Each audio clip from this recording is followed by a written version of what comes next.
Yahoo minasan, welcome back again with Mr. K di sini. Daripada makan banyak waktu ya, yuk langsung mawon kita ke pembahasan utama review One Piece 989 versi channel agak-agak ini.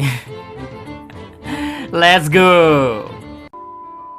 Chapter 989, aku tak bisa membayangkan kekalahan. Cover judul lagi-lagi masih menceritakan cover story Lola dan Chiffon Family, melanjutkan kegigihan Pon yang masih berjuang untuk mendapatkan pengakuan dari Lola dan Chiffon. Apalagi ya, di chapter sebelumnya, Pon malah ditinggalkan oleh Lola dan Chiffon dengan kabur bersama BG Pirates. Walau alasan kaburnya juga karena dikejar angkatan laut sih. Cuma karena momennya juga tepat dengan saat Pon mengungkapkan statusnya sebagai ayah, ya kesannya nyeseknya double gitu. Udah gak mendapat pengakuan, malah ditinggal. But menariknya, Pon gak menyerah guys. Malah di cover story kali ini dia berenang menyusul kapal BG Pirates sambil menunjukkan bukti nyata semacam Leontin yang ada foto Lola dan Chiffon ketika masih bayi. Cuma fotonya sangat kecil. Karena di bagian fotonya ya, yang mendominasi adalah kaki Big Mom. Entahlah apakah dengan bukti ini Pon akan diterima atau enggak ya sebagai seorang ayah. Ya kita nantikan cover story ini lanjutannya kayak gimana ya. Oke, sekarang kita ke menu utamanya. Melanjutkan apa yang terjadi sebelumnya ketika Franky dengan sepeda motor Kurosai menabrak Big Mom secara keras. Ternyata tabrakan tersebut sanggup membuat Big Mom terjatuh. Nah, para anak buah Kaido yang berada di sini panik dan ketakutan karena apa yang Franky lakukan akan membuat Big Mom marah besar. Wah, dasar kroco-kroco Beast Pirates memang gak ada gunanya ya. Oke, kita sekarang fokus ke Franky yang dengan sangat tenang tak merasakan ketakutan sama sekali. Malah kelihatan di sini, Franky seperti karakter yang sangat keren. Ya, mirip seperti Big Boss yang bisa menghandle situasi apapun. Nami saja langsung memeluk Franky dan berterima kasih pada cyborg andalan SHP ini. Oh iya, di dekat sini pula ya, kita bisa melihat kakek Hyogoro bertarung dengan pedangnya. Walau udah tua, tapi skill samurainya masihlah terasa dengan baik. Lalu tak jauh dari sini ada Jinbe yang sadar situasi sudah kacau balau dan Jinbe pun punya ide cemerlang. Tapi ide ini bisa berhasil jika Nico Robin ikut membantu. Robin pun sudah siap akan membantu ide Jinbe terlaksana. Ide apa ya yang direncanakan Jinbe? Well, slow dan santuy oke. Kita pindah posisi dulu ke Luffy yang juga ada di dekat sini. Luffy ingin pergi ke atas menyusul Kinemon dan yang lainnya agar dirinya bisa membantu mereka yang di atas untuk melawan Kaido. Di momen kita mendengarkan keinginan Luffy, kita juga melihat Shinobu dan Momonosuke yang sedang berlari dari kejaran Yamato. Luffy yang melihat kejadian ini ya langsung memberitahu Shinobu kalau Yamato ada di pihak aliansi. Jadi Shinobu tak perlu khawatir dan Shinobu bisa percaya pada Yamato. Cuman kayaknya entah Shinobu gak mendengarkan ucapan Luffy atau sudah mendengarkan. Tetap saja Shinobu yang membawa Momo ketakutan dikejar-kejar oleh Yamato yang mengaku sebagai Oden sambil memasang ekspresi senang seperti seorang orang tua ya yang senang bisa bertemu dengan anaknya kembali. Ya tentu dong, hal ini membuat Shinobu dan Momo ketakutan karena ada wanita cantik seksi tiba-tiba mengaku sebagai Oden. Sampai-sampai Shinobu harus menggunakan bom asap agar bisa kabur dari kejaran Yamato. Tapi kayaknya nih ya, Yamato gak bakal menyerah mengejar Shinobu dan Momo. Well, you know lah, Luffy sudah memberi tugas pada Yamato untuk menjaga Momo dalam perang ini. Dalam situasi yang kacau di Onigashima ini ya, ternyata masih ada komedi menarik yang lumayan bisa bikin senyum-senyum sendiri. Next, kita balik lagi ke Big Mom yang sudah kembali berdiri kembali dengan amarah yang meluap-luap. Big Mom di sini emosi karena selalu bajak laut topi jerami yang muncul untuk mengganggunya. Para anak buah Kaido melihat Big Mom semarah ini langsung lari tunggang langgang. Mereka gak mau jadi korban salah sasaran dari amukan Big Mom. Nah, sementara itu, kakek Hyogoro beserta para bos Yakuza lain yang juga ada di dekat sini merasa kalau pertarungan di sini hanya membuang-buang waktu mereka saja karena hanya anak buah Kaido level-level bawah lah yang mereka hadapi. Jadi menurut kakek Hyo, mengandalkan informasi Denjiro tentang keberadaan Tobiropo, kakek Hyo ingin mengajak para bos Yakuza untuk menghadapi Tobiropo saja. Walau kakek Hyo sadar betul tak akan bisa mengalahkan para Tobiropo, tapi minimal mereka para bos Yakuza bisa menahan Tobiropo. Jadi kebayang-bayang dah dari ucapan kakek Hyogoro. Ini semua tentang tekad seorang kesatria. Batas kekuatan tak diukur dari seberapa kuat seseorang, tapi tekad utama untuk mempertahankan prinsip dan melindungi negerinya lah yang membuat kakek Hyogoro dan para bos Yakuza lain siap untuk battle dengan Tobiropo walau kekalahan akan terjadi. Mereka gak peduli akan hal itu, asalkan bisa memperlambat pergerakan Tobiropo dan mempermudah para pasukan pembebasan negeri Wano Kuni. Bagi kakek Iyo dan para bos Yakuza, itu sudah lebih dari cukup. Gila ya kakek Iyo. Next kita kembali ke posisi Big Mom yang dimana si emak-emak seksi menyapa Brook dan bilang pada Brook kalau di krunya banyak sekali makhluk-makhluk menarik. Brook pun tanpa ketakutan sama sekali ya guys, menjawab kalau selera Big Mom cukup bagus. Sedangkan Franky yang sadar kalau maksud Big Mom adalah dirinya, dia pun langsung mengenalkan diri pada Big Mom kalau dia adalah Franky, seorang cyborg yang menarik dan kuat. Aha, sementara itu Nami di sini agak panik dan meminta Franky dan Brook untuk pergi dari sini karena lawan kali ini adalah Yonko. Mungkin bagi Nami sangat wajar kabur dari seorang Yonko. Selain karena bounty besar, kekuatan seorang Yonko juga gak main-main kan. Itulah yang mungkin dipikirkan Nami ketika meminta Franky dan Brook untuk kabur. Tapi jawaban Franky malah seperti ini guys. Lari dari seorang Yonko. Apa yang ingin kau usahakan Nami? Apa kau ingin menjadikan kapten kita Raja Bajak Laut atau tidak? Ucapan itu membuat semua fans One Piece di seluruh dunia kaget sekaligus sadar kalau apa yang Franky ucapkan akan memberi dampak luar biasa pada seluruh kru SAP di chapter-chapter selanjutnya. Pokoknya Franky is amazing dah.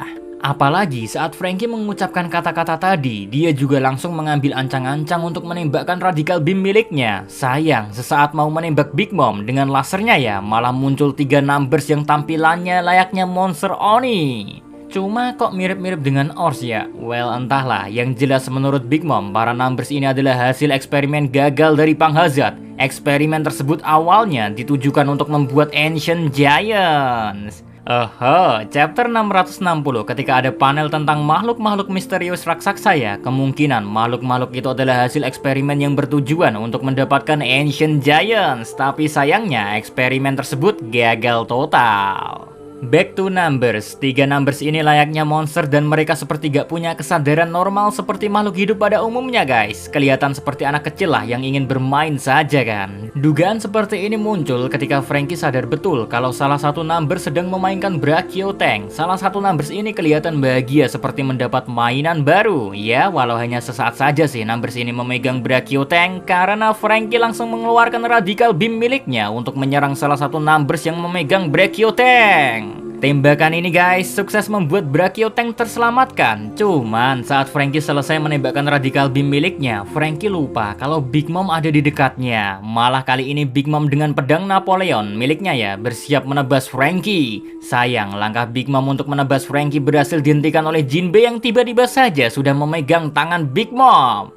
Jinbe menggunakan Judo Fistman langsung membanting Big Mom. Gak cukup hanya dibanting guys, Robin di sini pun sudah standby menggunakan kekuatan Hana-Hana Nomi miliknya menangkap Big Mom yang dibanting oleh Jinbe. Nah langsung dah si emak-emak seksi ini langsung digulung-gulung oleh Nico Robin, digulingkan menjauh dari kastil Kaido. Baru kali ini Mr. K lihat ada Yonko dipermainkan segila ini. Pastinya nih ya, bakalan membuat Big Mom marah besar sejadi-jadinya ya. Tapi lewat ucapan Jinbe yang kelihatan santuy sambil tertawa riang, kita tak perlu khawatir akan amarah Big Mom karena kru SHP yang sekarang bukanlah kru SHP yang dulu, oke? Udah ada Jinbe lagi yang merupakan mantan si Chibuka yang juga merupakan mantan kapten bajak laut manusia ikan kan. Ya, ditambah semangat Franky yang tak ada ketakutan lagi melawan siapapun demi mewujudkan impian sang kapten menjadi Raja Bajak Laut. Oke, kembali ke Franky yang saat ini sudah aman dari Big Mom ya. Kini Franky langsung memanggil Komandan Chopper untuk standby karena it's time to docking time, alias sudah saatnya semua mesin-mesin buatan Franky berubah jadi General Franky. Usopp dan Chopper bahagia mendengar ini guys. But sebelum ke momen General Franky melakukan perubahan, kita fokus dulu ke Luffy yang perlahan tapi pasti sudah ada di lantai teratas kastil Kaido. Luffy di sini sudah bersiap ingin pergi menyusul Kinemon. Oh iya, Queen juga ada di sini guys, dan si Queen kaget betul Luffy sudah ada di dekatnya. Parahnya lagi, tiba-tiba saja ya, secara ajaib Zoro juga muncul di samping Queen. Tambah kagetlah si Queen melihat dua kunyuk ini ada di sini. Cuma entah sadar atau tidak ya, baik Luffy dan Zoro seperti gak mempedulikan keberadaan Queen. Parah. Luffy dan Zoro malah sepakat pengen ke tempat Kaido bareng-bareng. Queen yang mendengar percakapan mereka berdua pun jadi kaget. But sekali lagi ya, Luffy dan Zoro seperti gak peduli keberadaan Queen. Jadi ya langsung capcus dah si Luffy bersama Zoro mengandalkan Gomu-Gomu Rocket meluncur ke atas menuju tempat Kaido sedang bertarung dengan para Akazaya dan Minks. Sayangnya langkah Luffy dan Zoro tiba-tiba langsung terhenti guys, karena Queen yang emosi telah berubah ke mode Ancient Zoan-nya. Queen berhasil menangkap Luffy dan Zoro dengan mulutnya. Ya, untung sih Luffy dan Zoro masih selamat. Tubuh dua baka ini emang luar biasa tahan banting. Malah setelah digigit Queen, mereka berdua masih bisa melakukan ekspresi kaget kalau saat ini mereka gak akan bisa menyusul Kinemon. Karena gak hanya Queen yang menghalangi langkah Luffy dan Zoro ya, tapi ada King yang juga sudah dalam mode Ancient Zoan-nya. Dan King ditemani banyak Smile User yang bisa terbang juga.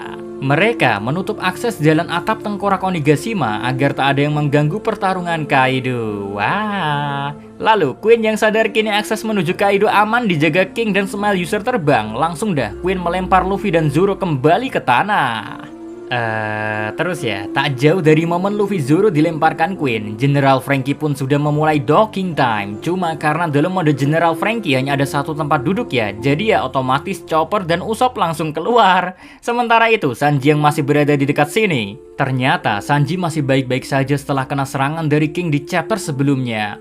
Alasan utama Sanji gak terluka ya, gara-gara daya tahan pakaian Red Sweet buatan Germa 66 yang luar biasa. Ya, Sanji jengkel sih, buatan keluarganya ini ternyata bagus. And now kita kembali lagi ke posisi kakek Yo yang melihat beberapa nakama SHP terjatuh dari langit. Dan sekarang pihak aliansi pembebasan Wano Kuni seperti terkepung di sekitar kastil Kaido. Di daratan ada Numbers dan para Smile User yang bejibun banyaknya. Ditambah ada Queen pula. Lalu di langit-langit ada King beserta Smile User terbang. Intinya saat ini semua aliansi ya telah terkepung. Tapi anehnya kakek Yo gak merasa pihak aliansi yang berada di sini akan kalah. Kenapa kakek Yo begitu yakin? Well, itu karena guys, semua kru SHP sudah berkumpul semua. Yang awalnya terpencar-pencar karena berbagai alasan, kini tiba-tiba saja secara ajaib bisa berkumpul kembali. Luffy, Zoro, Nami, Usopp, Sanji, Chopper, Robin, Franky, Brook dan Jinbe, mereka semua sudah standby di posisi untuk bertempur. Bahkan Our Baka Sencho, Monkey D. Luffy di sini menaruh kepercayaan yang luar biasa kalau dirinya bakal mengalahkan Kaido. Musuh-musuh yang lain dipercayakan pada yang lainnya dan Luffy meminta tolong pada semuanya untuk menjaganya dari belakang juga.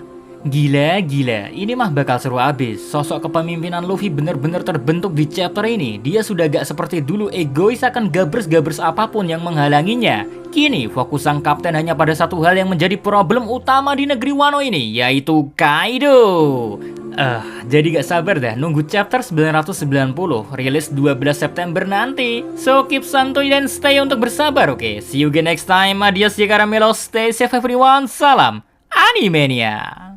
무감당 놓치지 이렇게